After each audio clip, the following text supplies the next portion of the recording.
আর ওখানে মনে করেন আমি হয়তো কথাটা বললে দর্শক কিছু মনে করতে পারে, ওখানে নোংরা নোংরা ড্রেস পরা হয় তো। তো আমি ওগুলো দেখে আমার খুব খারাপ লাগতেছে। আমি বলতেছি আমি ভিতরে যাবো না, তোমার যদি দেখা করার দরকার হয় তুমি যাও। ওটা একটা পতিতালয়। আমি তখন জানতে পারলাম যে ওটা একটা পতিতালয়। আমাকে বললো তোমার নির্দেহ ব্যবসা করতে হবে এখানে। ওই মহিলাই সরাসরি বলল? সরাসরি আমাকে বলতেছে ওই মহিলা। হুম। আমি বলতেছি কিরকম কথা বলতেছেন, আমি আসছি এটা, আমি জানি এটা একটা হোটেল, এখানে মেয়েরা থাকে, তো দেহ ব্যবসা করবো মানে? আমার নাম মোসাম্মদ সাথী। মোসাম্মদ সাথী? জি। এটাই পুরো নাম? হ্যাঁ, এটা আমার পুরো নাম। আচ্ছা, আমি ছোটবেলা থেকেই বলতেছি। আপনার জন্ম জেলা কোথায়? আপনি কোথায় জন্ম? আমার জন্ম জেলা পটুয়াখালীতে। পটুয়াখালীতে? আচ্ছা। আর আমি বড় হয়েছি পটুয়াখালীতে। পটুয়াখালীতে। আর আমার বাবার কাছে তেমন একটা আমার থাকা হয় না, আমি বড় হয়েছি আমার নানা বাড়িতে। আচ্ছা। সেখান থেকে আমি যখন আমার বয়স 2.5 বছর, তখন মানে আমার আব্বু ছিল কিরকম অলস টাইপের, কাজ খুবই কম করতো। কি করতো আপনার বাবা? আমার আব্বু এমনি আমাদের গ্রামের বাড়িতে জমি আসে, জমি চাষবাস করতো, কিন্তু সেগুলো করতো না সে। কয় ভাই বোন ছিলেন আপনারা? আমি একাই, আমার কোনো ভাই বোন নেই। আচ্ছা আচ্ছা, ওকে। তারপর সেখান থেকে আমার আম্মুর যখন বিয়ে, আমার আম্মু আমার মতন অনেক কষ্ট করছে জীবনে। আমার বয়স যখন 2.5 বছর, তখন আমার নানা নানির কাছে আমাকে রেখে আমার আম্মু ঢাকায় আসে চাকরি করার উদ্দেশ্য। আর এতটুকু বড় আমি হয়েছি আমার মায়ের সাপোর্টে। তারপরে আমার নানা বাড়ি থেকে বড় হওয়ার পরে ওখানে লেখাপড়া করতেছি। তখন যখন আমি ক্লাস 5-এ পরীক্ষা দিছি, তখন আমার আম্মু দেশে চলে আসে। আসার পরে আর আমার আব্বু তো কোনো কাজ করতো না, আমার আম্মুই চাকরি বাকরি করতো, আমার লেখাপড়ার খরচ চালাইতো, সংসারের খরচ চালাইতো। তো এভাবে আর কতদিন, এটা মহিলা মানুষ কতদিন পারে এটা সংসার সামলানোর দায়িত্ব? তো সে সারা জীবনের জন্য নিতে পারে না। তো সেখান থেকে আমার আম্মুর একটা অসুখ হইলো, সেটা হচ্ছে আপনার লিভারের টিউমার হলো। আচ্ছা। হওয়ার পরে ওখান থেকে আমার আম্মুকে ডাক্তার বললো যে আপনার রেস্টের প্রয়োজন, এখন থেকে আর চাকরি করা যাবে না, সম্পূর্ণ রেস্টে থাকা দরকার। তখন আমার আম্মু চাকরিটা ক্লোজ করে দিয়ে দেশের বাড়ি চলে গেল। যাওয়ার পরে সেখানে আমার আম্মুর প্রচুর মারতো, আর কাজ তো করতো না, আর আম্মুরে খুব মারতো। এগুলো আপনার নিজ চোখে দেখা? ছোটবেলা? হ্যাঁ, আমার নিজ চোখে দেখা। তখন কি আপনি স্কুলে পড়তেন নাকি? তখন আমি স্কুলে পড়তাম। কোন ক্লাসে? তখন আমি আমার আম্মু যখন বাড়ি যায় তখন আমি ক্লাস 5-এ পড়ি। ক্লাস 5-এ পড়েন? হ্যাঁ। তখন একদিন হয়েছে কি, তখন আমি যখন ক্লাস 5-এ পড়ি, একদিন রাত্রে আমি পড়তে বসছি, বসার পরে আমার আম্মুর সাথে কি নিয়ে একটা যেন ঝগড়া হয়, সেটা আমি জানি না, আমি তো পড়তেছিলাম। তো হঠাৎ করে আম্মুকে একটা চড় মারে আমার আব্বু, কানের উপরে চড় মারার পরে আমার আম্মুর কান দিয়ে রক্ত বের হয়ে যায়। তখন বৃষ্টি পড়তেছিল, তো আমার আম্মুর কান্না দেখে আমি খুব কান্নাকাটি করতেছিলাম। তখন আমার পাশের বাড়ি থেকে এক আন্টি এসে বলে আমার আব্বুকে যে তুমি কাজ কোনো কিছু করো না, তারপরেও আবার বউ বাচ্চাদের ঘরে বসে মারো, তোমাকে এখন পুলিশে দিয়ে দেবো। একথা বলার পরে আমার আব্বু ভয় পায় যায়, ওখান থেকে আমার আব্বু চলে যায়, আমার দাদা বাড়িতে চলে যায়। যাওয়ার পরে সেখান থেকে প্রায় 2-3 বছর কোনো খোঁজ খবর থাকে না। আম্মু অনেক অসুস্থ ছিল, বারবার কল করছে আমি অসুস্থ, তাও আমার আব্বু আসে না। তারপরে 3 বছর কাটে যায়, কাটার পরে আমার আম্মু তাকে ডিভোর্স দিয়ে দেয়। ডিভোর্স দেওয়ার পরে আমার আম্মু এখনো সেরকমই থাকার মানে ইচ্ছা ছিল, কিন্তু থাকতে পারে না শুধু আমার কারণে। ডিভোর্স হয়ে যাওয়ার পরে আমার তো লেখাপড়া কন্টিনিউ চলতেছে। আমি যখন ক্লাস 8-এ পরীক্ষা দেবো তার 1 মাস আগে ওই যে ছেলে আমার যার সাথে বিয়ে হয়েছে, ওর সাথে দেখা না, কিন্তু ওর যে বোনের জামাই, তার সাথে আমার আম্মুর সাথে দেখা হওয়ার পরে সেখান থেকে আমার আম্মুরে উনি প্রথমত আপা আপা বলে ডাকতো, কিন্তু তখন আমাকে দেখে নাই উনি। না দেখার পরে যখন আমাকে উনি দেখলো, তখন আমার আম্মুকে প্রস্তাব দিল যে এরকম আমার একটা শালা আছে, তা আমি তার জন্য আপনার মেয়েটাকে নিতে চাই। তা আমার আম্মু বলতেছে কি, আমার একটা মেয়ে, অত দূরে আমি বিয়ে দেবো না। আমার বলতেছে যে ছেলেটা যদি সংসারে থাকে তাহলে আমি হয়তো ভাইবে দেখতে পারি। তখন বললো ঠিক আছে, ছেলেটা সংসারেই থাকবে। তখন আমার আম্মু তাও রাজি না। তারপর আমার আম্মু আমাকে জানাইলাম, বললাম কি দেখো আম্মু, আমার এখনো বয়স একদম কম, তুমি এরকম চিন্তা ভাবনা কেন নিতেছো? এখন তো বিয়ে করা সম্ভব না আম্মু, আমি এসএসসি পরীক্ষাটা দিই, তারপরে তোমরা কিছু একটা করো, এত তাড়াতাড়ি কেন এসব বলতেছো?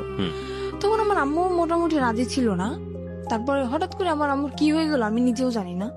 তারপরে আমার আব্বুর সাথে কথা হয়। তারপরে মানে আমার ছোটবেলা থেকে ইচ্ছা, আমি তো মাদ্রাসা লাইনে পড়ছি, মানে হাফিজি পড়ার ইচ্ছা ছিল আমার। হুম। আর আমার আম্মুরও ছিল, আর আম্মু চেয়েছিল যে আমার যদি একটা ছেলে হইতো আমি হাফিজি পড়াবো, কিন্তু যেহেতু মেয়ে সেটা তো আর সম্ভব না। তারপরেও আমি এটা পরীক্ষার পরে আমার আব্বুর সাথে কথা বলছি যে, আব্বু আমি হাফিজি মাদ্রাসায় ভর্তি হবো, তো ক্ষেত্রে তুমি যদি একটু হেল্প করো ভালো হয়, আম্মু তো একা পারতেছে না। হুম। তারপরে বলতেছি কি, আমার মেয়েকে যদি আমার পড়ানোর দরকার হয় আমার মেয়ে আমার কাছে আসবে, আমি দূরে বসে আমার মেয়ের পড়ার খরচ আমি দেবো না। এটা আপনার বাবা বলেছে? হ্যাঁ, এটা আমার বাবা বলে। তারপর আমি আম্মুকে বললাম, দেখো আম্মু তোমার কষ্ট হবে আমি জানি, তারপরও তোমার সন্তানের সুখের জন্য তোমার এটা মাইনে নেওয়া লাগবে। হুম। আমি তোমার কাছে থাকতে পারবো না, আমি আব্বুর কাছে চলে যাবো। মানে একদম যে ছেড়ে যাবো তা না, মানে লেখাপড়ার উদ্দেশ্যে আমি আব্বুর কাছে যাবো। তখন আর বাবা কি আমার- তখন বিয়ে শাদী করেছে? না, আমার আব্বু এখনো বিয়ে শাদী করে নাই। আচ্ছা, তখন বিয়ে শাদী করেন। আচ্ছা, ওকে, তারপর? তারপর সেখান থেকে আমি আমার আব্বুর কাছে চলে যাই। যাওয়ার পরে আমার দাদি আর আমার ফুপু, তখন আমি আমার দাদির কাছে যাওয়ার পরে আমার দাদি আমাকে স্কুলে ভর্তি করে দেয়। হুম। সেখানে আমি এটি পরীক্ষার পরের কথা বলতেছি আমি। হুম। তো আমার রেজাল্ট বের হয়েছে, তারপরে উনি একদিন হঠাৎ করে আমার আম্মুর নাম্বার কল করছে, যে আমার ননদের জামাই, হুম। উনি কল করছে। তারপরে শুনছে যে আমার রেজাল্ট বের হয়েছে, উনি আমার রেজাল্ট শুনলো, শোনার পরে খুব খুশি হয়েছে। তারপর আমরা আম্মুকে জিজ্ঞেস করতেছে, আপনার মেয়ে কি কোরআন শরীফ পড়তে পারে? তো বলতে হ্যাঁ পারে। তখন তো সে আরো খুশি, মানে সে খারাপ কোনো উদ্দেশ্য এটা চায় নাই, সে চাইছে যে ছেলেটা যেহেতু খারাপ, এমন একটা মেয়ে ওর জীবনে আসুক যাতে ও ভালো হয়ে যায়, সেরকম একটা ধার্মিক মেয়ে চেয়েছিল। তখন আপনি বাবার কাছে?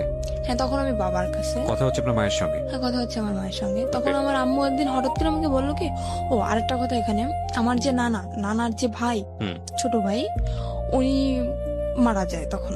আচ্ছা। শুক্রবার দিন উনি মারা যায়। আর তখন আমার স্কুলও বন্ধ, আমি মাদ্রাসা থেকে যাই স্কুলে লাইনে ভর্তি হই, হুম। যেহেতু মাদ্রাসায় পড়া হবে না, স্কুলে ভর্তি হই। সেদিন আমার স্কুল অফ। তো আমার আম্মুকে কল দিয়ে বলতেছি কি, এরকম এরকম যে তোমার নানা তো মারা গেছে, তা তোমার আসা লাগবে। আমি আসলাম, আসার পরে ওই ছেলেটাও তখন সেখানে, হুম। উনি ওর ভাইয়ের কাছে আসতে, সেখানে ওর ছেলেটাও আমাকে দেখে। দেখার পরে ওদের মোটামুটি পছন্দ হয় কিনা আমি জানি না, আমার মার সাথে কন্টিনিউ ওদের কথা হয় প্রত্যেকদিন, হুম। আমি তো সেটা জানি না।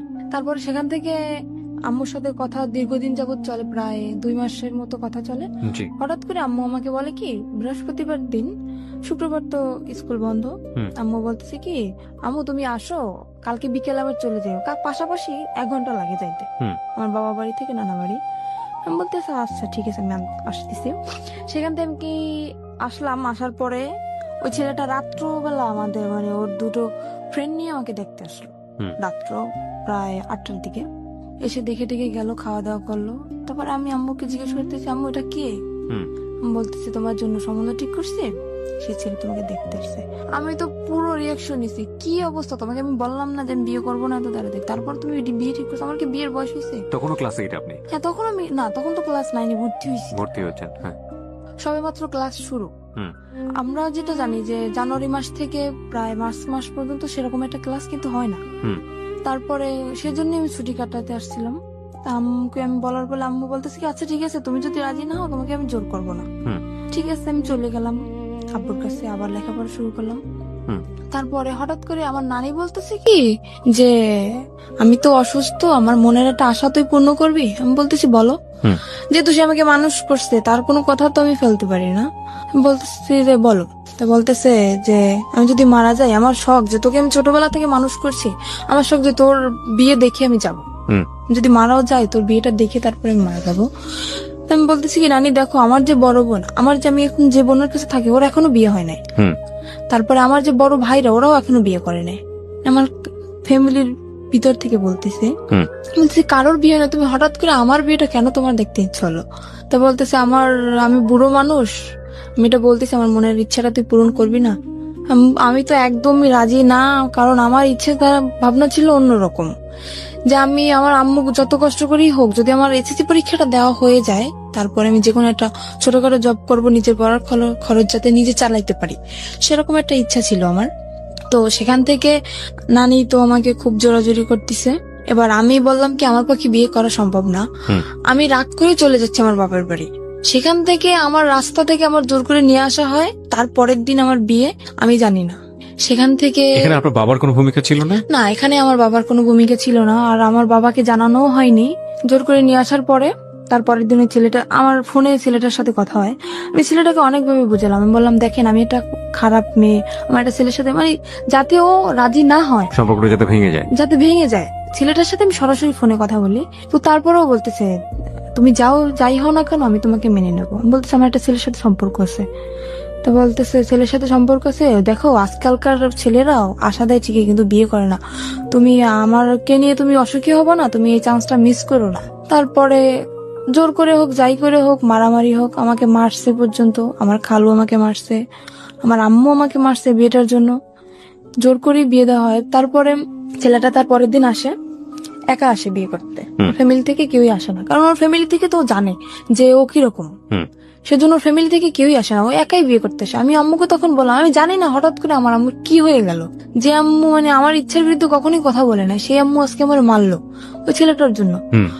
তারপরে আমি বিয়েটা হওয়ার পরে বিয়ের 15 দিন হয়ে যায়, আমি তো মোটে মানে ওর কাছেই যাচ্ছি না, ওকে চোখে দেখতে পারতেছি না, ওর সাথে কথায় কথায় আমি ঝগড়া বাঁধাই দিচ্ছি। আমি তো রাজি না, যেহেতু আমার ওকে পছন্দ না, এমনি দেখতে সুন্দর ছিল ও। তারপরে সেখান থেকে বিয়ে হওয়ার পরে প্রায় মাসখানিক হয়ে যায়, তারপরে চিন্তা ভাবনা করলাম যাক যা হওয়ার হয়ে গেছে। আর ও আমাকে বলছিল তুমি যেহেতু লেখাপড়া করতে চাও তোমাকে আমি বিয়ে পরে লেখাপড়া তো একজন ছেলের সঙ্গে বিয়েটা হলো কিভাবে বাসায়? একজন ছেলের সাথে দিয়ে দিল আমার ফ্যামিলি। মানে কাজী এসেছিল? হ্যাঁ কাজী, ওখানে আমাদের সে কোর্টে বিয়ে হয় নাই, বিয়েটা হয়েছিল আপনার মসজিদে বসে। আচ্ছা, কোর্টে বিয়ে হয় না, আমার যেহেতু গ্রাম অঞ্চল। হ্যাঁ, মসজিদে কে কে ছিল আপনার বিয়ের সময়? আমার বিয়ের সময় আমার নানা ছিল, তারপরে আমার একটা খালু ছিল, আর কি কি ছিল আমি জানি না, এই দুজন ছিল সেটা আমি জানি। তার মানে আপনার কাবিন টাবিন কিচ্ছু করা হয়নি? না, কাবিন হয়েছে আমার। ও ছেলের পক্ষে সাক্ষী কে ছিল? ছেলের পক্ষে সাক্ষী কেউ ছিল না, এমনি হয়তো মানে আমার নানার দিক থেকে হয়তো কেউ ছিল। প্রথম কথা হচ্ছে আপনার বয়সই তো হয়নি তখন। আমার তো বয়সই হয়নি, 14 তখন তো বছর কোর্টে বয়স। যাওয়া সম্ভব না। রাইট, 14-15 বছর বয়স আপনার, তখন তো কোর্টে যাওয়া সম্ভব না। কিন্তু আমার ওখান থেকে ওই ছেলেটা একটা চালাকি করছিল কি, কাবিন আপনার বয়স বাড়িয়ে দিয়েছিল? হ্যাঁ আমার বয়স বাড়িয়ে দিয়েছিল কি, আমার একটা ফলস একটা জন্ম নিবন্ধনের কার্ড তৈরি করে, সেটা আমার আম্মুর সাথে একসাথেই মিশে আমাদের পোস্ট অফিস থেকেই করা হয়। সেখানে মানে আমি যখন পড়ালেখা করতেছি তখন হয়তো এক ফাঁকে এসে আমার আম্মুর সাথে করে গেছে, সেটা আমি জানি না। তো সেটা এখন আমার কাছে আছে, সেটা এখন আমার বর্তমান বয়স 21 বছর দাও, বর্তমান বয়স। তারপর সেখান থেকে তো বয়স বাড়ানো হয়, কাবিনও করা হয়।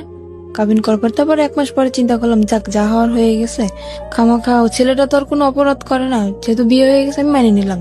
নেওয়ার পরে আমি বিয়ের 1 মাস পরে ওকে বললাম কি দেখো আমার ইচ্ছা না যে আমি বাবার বাড়ি থাকবো, তোমার যদি মনে করো শুধু থাকার মতো একটা ঘর থাকে আমার তাতেই চলবে, কিন্তু আমি বাবার বাড়ি থাকতে চাই না, তুমি আমাকে তোমার নিজের বাড়ি নিয়ে চলো। ও তো নিজের বাড়ি আমাকে নেবে না, একদমই না, কারণ আমি যদি সম্পূর্ণ সত্যিটা জেনে যাই তখন ওর সমস্যা না, আমাকে নেবে না। তখন আমি আমার শাশুড়ির সাথে কথা বললাম যে আম্মা দেখেন এরকম আমার তো এখানে থাকতে ভালো লাগে না, আর লোকজন কি মনে করবে, আমার বিয়ে হয়ে গেছে তারপর আমি বাবার বাড়ি থাকতেছি। তো বলতেছে আচ্ছা ঠিক আছে তুমি আসো। সেখান থেকে আমার আম্মু কি করলো, ওর কাছে টাকা নেই, তো কাজ করে না, বিয়ের 1 মাস হয়ে গেছে, 1 মাস যাবত আমাদের বাড়িতে কাজ কাম তো কিছু করে না। আমার আম্মু করতেও বলে না, যেহেতু নতুন জামাই তাকে তো আর কাজ করতে বলা যায় না। আমার আম্মু কি করলো, আমার নানার কাছ থেকে 20,000 টাকা নিয়ে আসলো, আসার পরে আমাকে দিল, দেওয়ার পরে বললো আচ্ছা ঠিক আছে তোরা এটা নিয়ে যা, যেহেতু কিছু দিতে পারি নাই। বিয়ের 1 মাস পরে চলে গেলাম শ্বশুর বাড়ি, যাওয়ার পরে কিসি বাড়ি আমি যাওয়ার পরে আমি তখনই আমার মনে একটু সন্দেহ হয়েছে, আমাকে একদমই বাইরে বেরোতে দিত না। শ্বশুর বাড়িতে কি আপনি কি পেলেন, মানে শ্বশুর শাশুড়ি কাউকে পেলেন? না আমার শ্বশুর নেই, আমার শ্বশুর মারা গেছে আজকে 26 বছর। আচ্ছা, তো শাশুড়িকে পেলেন তো নিশ্চয়ই? হ্যাঁ শাশুড়ি আছে আর আমার একটা ননদ আছে। তারপর ননদটা বিয়ে দেওয়া, তো আমার শাশুড়ি একাই থাকে বাড়িতে। সেখানে যাওয়ার পরে আমাকে একদম বাইরে বেরোতে দিচ্ছে না, আর আমি যে গোসল করব সে গোসলের পানিটা পর্যন্ত আমার ঘরে আনিয়ে দিচ্ছে আমার শাশুড়ি। আমি তো মহা খুশি যে এরকম একটা শাশুড়ি পাইছি আমি, যে আমার গোসলের পানিটা পর্যন্ত আমার ঘরে এনে দিতেছে, আমার বাইরে যাইতে দেয় না।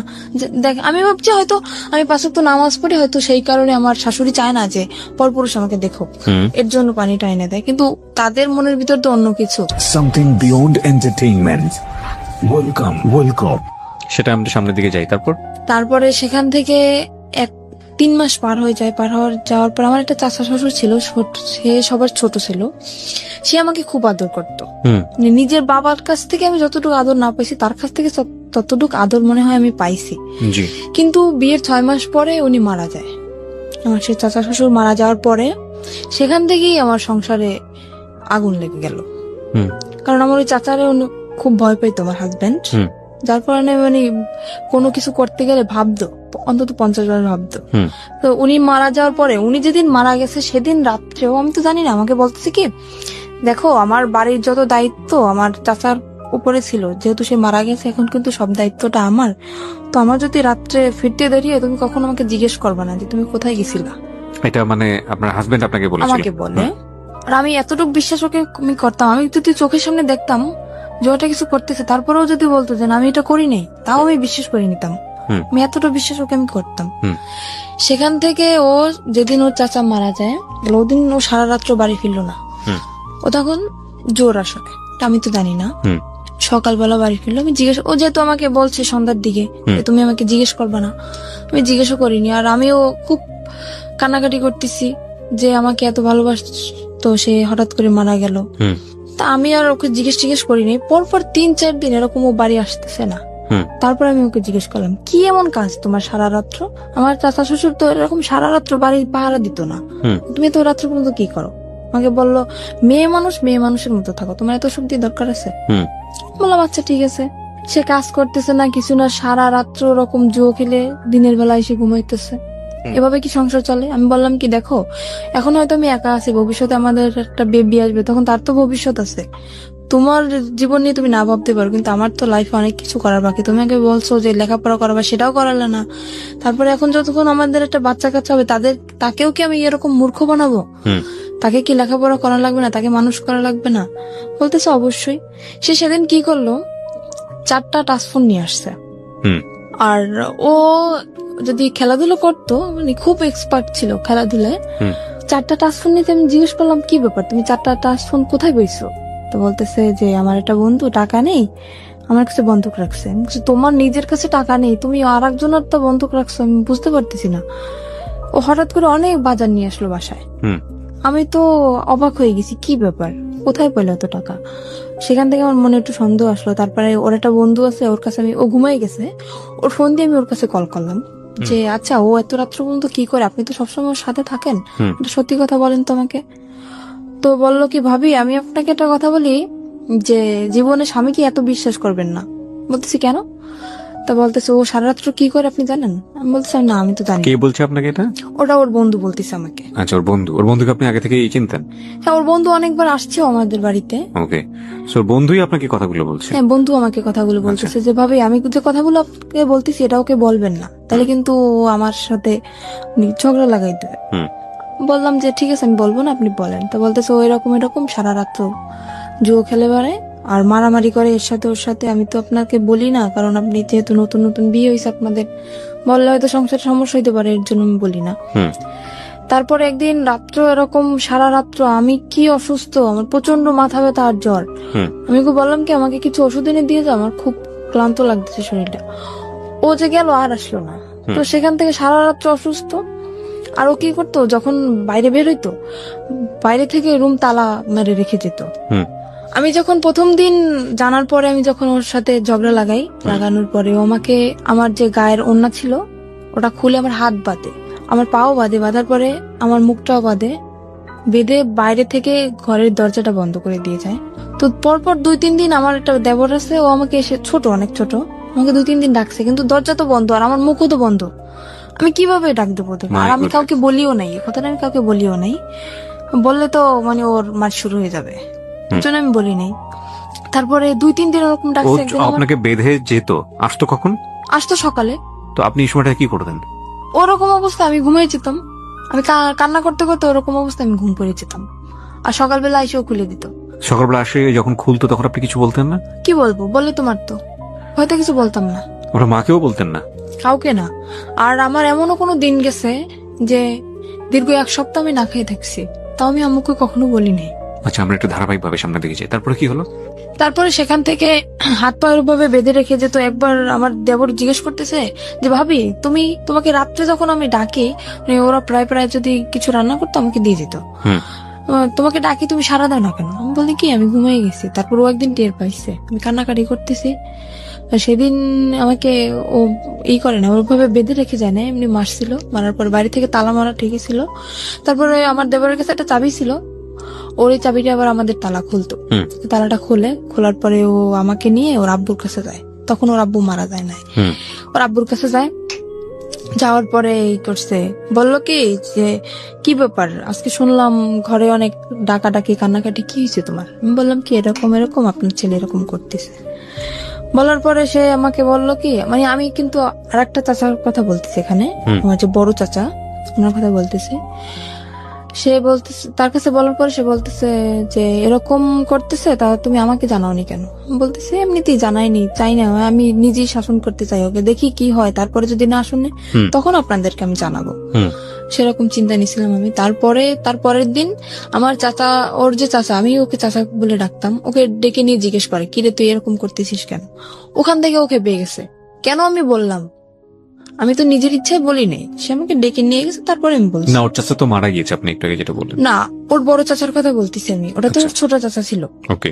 সেখানে ওকে কেন আমি বললাম, আমার সেই চাচা শ্বশুরকে কেন আমি বললাম, ও সেখান থেকে তারপর আমার চাচা শ্বশুর বলল যে এখন ওকে ঘরে নিয়ে যাবে, ওর গায়ে যদি নেক্সট টাইম কখনো একটা ফুলের টোকাও পড়ে তাহলে তোকে বাড়ি থেকে বের করে দেবো। আমার চাচা শ্বশুর এটা বললো। সে ডাইরেক্ট তার সামনে বলে আসতেছে ওকে আমি এখন মারবো, যদি কিছু করতে পারেন করেন।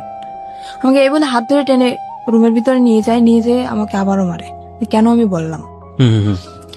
তারপরে সেখান থেকে আমার চাচা শ্বশুর বললো বাড়ি বসে এরকম করবা, পরের মেয়ে যদি কিছু একটা হয়ে যায় তখন আমরা মামলা খাবো, এটা হবে না, বাড়ি থেকে বের হয়ে যাও, দুজনই বের হয়ে যাও। ঠিক আছে, বের হয়ে চলে আসলাম। আর আমারও ইচ্ছা ছিল মানে বাড়ি থেকে আমি বের হয়ে চলে আসবো, যেহেতু যদি বন্ধু বান্ধবের সাথে থাকে তাহলে আরো বেশি খারাপ হয়ে যাবে, এখান থাকলে আমি ওকে ভালো বানাতে পারবো না। আমি চলে আসি, আমার বাবার বাড়ি চলে আসি। আসার পরে আমার আম্মু সব ওই নিজের মুখেই বলছে সবকিছু, যে এরকম এরকম হয়েছে। বাড়ি থেকে বের হয়ে কোথায় আসছেন? আমার বাবার বাড়ি আসছি। বাবার বাড়িতে? হ্যাঁ। সেখান থেকে যখন আমার আম্মু সবকিছু জানতে পারে এরকম এরকম, তখন আমার আম্মু বলতেছে এরকম একটা কাজ করলাম, আমার একটা মাত্র মেয়ে, আমি কি করলাম এটা? তখন আমার আম্মু বললো যে মানে আমাকে ওখান থেকে ডিভোর্স করাবে। আমি বললাম আম্মু দেখো, বিয়েটা কিন্তু তোমাদের ইচ্ছে হয়েছিল, আমার ইচ্ছে হয় নাই, কিন্তু আমি এটা পারবো না যে তোমাদের ইচ্ছে মতো সবকিছু করবো, এটা হবে না। তোমাদের ইচ্ছে মতো বিয়ে করছি, আবার তোমাদের ইচ্ছে মতো ডিভোর্স করবো, এরপরে আমার আবার বিয়ে হবে, সে তো এর থেকেও খারাপ হইতে পারে। তখন আমি কি করবো আম্মু? তখন আপনার লেখাপড়া কি বন্ধ? হ্যাঁ, লেখাপড়া বন্ধ। ওকে। তারপরে সেখান থেকে আমার আম্মু তো আমাকে ওখানে দেবেই না, একদম ডিভোর্স করাই দেবে। ওকে বলতেছে তুমি চলে যাও। ও চলে আসে, আসার পরে সেখান থেকে ওকে বলার পরে ও চলে আসে। না, আমি তো খুব কান্নাকাটি করতেছি, যেহেতু আমার অল্প বয়সে বিয়ে হয়েছে, তারপর আমার প্রথম স্বামী, এমনিতেই তো আমার তখন আবেগী বয়স, তখন তো মনে করেন একটা ছেলে যদি পাশে থাকে তখন আবেগে এমনিতেই ভালোবাসা এসে যায় তার প্রতি। তো আমি মানে খুব লাভ করতাম ওকে আমি। তারপরে আমি খুব কান্নাকাটি করতেছি, খাচ্ছি না, কিছু না। আমার আম্মু বলতে দেখ এরকম যদি করিস তাহলে তো তোর নিজের শরীর তো থাকবে না, তুই তো মারা যাবি, এরকম কেন করতেছিস? আমি বলছি আম্মু তুমি যদি সত্যি আমাকে চাও বাঁচাইতে তাহলে আমাকে ওর কাছে দিয়ে আসো। বলতেছে এটা আমি কখনোই পারবো না, আমি একবার তোমার জীবন নষ্ট করছি কিন্তু দ্বিতীয়বার আবার আমি তোমার জীবনটা নষ্ট করতে পারবো না। সেখান থেকে আমি কি করলাম, আমার আম্মুর ইসের জন্য, ডাক্তার দেখানোর জন্য আমার আম্মু কিছু টাকা নিয়ে আসে আমার নানার কাছ থেকে। আমি সেই টাকাটা মানে নর্মালি যেটা বলি চুরি বলতে পারি, চুরি করে আমি আমার কাছে নিয়ে আসি। আসার পরে রাত্র 8টার সময় আমি বাসা থেকে বের হয়ে যাই, বের হয়ে আমি পালাই ওর কাছে চলে আসি। ও কোথায় ছিল তখন? ও তখন ঢাকায় ছিল। ঢাকায় ও কি করছিল? ও ঢাকায় কিছু করতেছিল না, ঢাকায় ওটা মামা আছে। মানে ও চাচ্ছিল আপনি পালিয়ে চলে আসেন ওখান থেকে? হ্যাঁ, ও চাচ্ছিল সেটাই। আর ওর সাথে আমার কথা হইতো, রেগুলারলি কথা হইতো। যখন সবাই ঘুমিয়ে যেত তখন আমি রাত্রেবেলা ওকে ফোন করতাম, ওর সাথে আমার কথা হইতো। তো ওর সাথে আপনার বয়সের ডিফারেন্স কত ছিল? ওর সাথে আমার সাথে তখন ওর বিয়ে হয়েছিল, তখন ওর বয়স ছিল 21 বছর। ও তো পিচ্ছি, ও তো কিছু বোঝে না। আর ওর যখন প্রথম ম্যারেজ হয় তখন ওর বয়স ছিল আপনার 17 বছর। মানে ও এর আগেও বিয়ে করেছে? হ্যাঁ, আর আমি বললাম না এর আগেও বিয়ে করছিল। এগুলো আপনি আরো পরে যে জানতে পেরেছেন? পরে যে না, ওটা আমি বিয়ের যে 6 মাস পরেই আমি জানতে পারছি। এটা আপনার ফ্যামিলি জানে যখন আপনাকে আলাদা করে রেখেছে? না, তখনও জানেন আপনার? তখন আমি বলি না, আমি বললে তো জানতো। ও আচ্ছা, বলেন না, আপনি লুকিয়ে গেছেন? আমি লুকিয়ে গেছি। দ্য থিং ইজ দ্যাট ওর মনের মধ্যে একটা ইমোশন জেগেছে, যেটা ও একটু আগে বলছিল যে আমার জীবনের প্রথম কারোর প্রতি ভালো লাগা। তো সামহাও ও চেয়েছে নিজের জায়গাটা থেকে যে এই ভালো লাগা, যেহেতু ওকে ভালোবেসে ফেলেছি, সুতরাং ওকে যে কোনো ভাবেই হোক নিজের জায়গাটায় আপন করে রাখা, সেভ করা অন্য জায়গাটা থেকে। না, ও কখনোই, ওর মনের ভিতরে কখনোই আমার জন্য ভালোবাসা ছিল না। সেটা তো ওর আচরণ থেকে বুঝতে পারছি। আমরা ভবিষ্যতে কি হয়েছে সেটা ধারাবাহিকভাবে তখন ও আমার সাথে এরকম চলছে যে আমি বুঝছি যে এরকম একটা ছেলে আমার লাইফে আমি পাবো না, যে এতটা ভালোবাসে আমাকে। আচ্ছা, আমি শুধুমাত্র ওর এইসব যে অপকর্ম এইসব দিকটা আমি কখনোই ভাবি নাই, আমি ভাবছি শুধু ওর ভালোবাসাটা। হুম। আর কিছুই না। আমি ঢাকা চলে আসলাম, আসার পরে ওর একটা মামা আছে ওখানে, উনি একটা চাকরি ঠিক করে আমার জন্য আর ওর জন্য, কিন্তু আমার বয়স অল্প, সেখানে আমাকে চাকরিতে অ্যাকসেপ্ট করে না। ও একটা চাকরি করার পরে আমিও কিছুদিন পরে একটা চাকরি নিই। হুম। তারপর ও 1 মাস চাকরি করার পরেও চাকরি করা বন্ধ করে দিল বাসায়। হুম। তারপর আমি তো চাকরি নিলাম। ও যে 1 মাসের বেতনটা পাইছে, হুম। পাওয়ার পরে সে টাকাটা নিয়ে ও বাড়ি চলে গেছে, আমাকে ওখানে একান্তে রেখে। কোথায় ছিলেন আপনি তখন ঢাকাতে? আমি তখন ঢাকা নারায়ণগঞ্জে ছিলাম। নারায়ণগঞ্জে ছিলেন। নারায়ণগঞ্জে আপনাকে নিয়ে বাসা ভাড়া নিয়েছিল সে? হ্যাঁ, বাসা ভাড়া নিয়েছিল। আর আমি যেহেতু জীবন গল্প বলতেছি, সবকিছুই বলি, তখন আমি একটা গার্মেন্টসে চাকরি করি। জি। সেখানে গার্মেন্টসে আমি প্রথম মাসের বেতন তখনও পাইনি, আমার চাকরির বয়স কেবল 15 দিন। হুম। সেখান থেকে ও তো 1 মাস হয়ে গেছে চাকরির বয়স, আর বাসা ভাড়াও তো দেওয়া হয় নাই, আর টুকিটাকি কিছু ধারও হয়েছে, প্রায় 10,000 টাকার মতো ধার। ও বেতনটা পায়ে বাড়ি চলে গেছে, হুম। না বলে। ফোনটাও অফ, আর আমার ফোনটাও নিয়ে গেছে। এবার আমি কি করব? সেখানে বেতন পাই নাই, ও বেতন পেয়ে চলে গেছে, বাসা ভাড়া 1 মাসের, হুম। টুকিটাকি দেনা। ইচ্ছা ছিল দুজনই বেতন পাবো, বেতন পেয়ে সব ধারগুলো শোধ করে দেবো। হুম। এখন আমার তো আমি কি করব ভাবে পারতেছি না। তখন আমি আম্মুর কাছে কল করলাম যে আম্মু, তোমার জামাই অনেক অসুস্থ, টাকা নেই, তুমি কিছু টাকা পাঠাও। হুম। আম্মুর কাছ থেকে 10,000 টাকা নিলাম, আর না মানে আম্মু নিজেই আসলো ঢাকায়, এসে দেখতেছি যে নেই।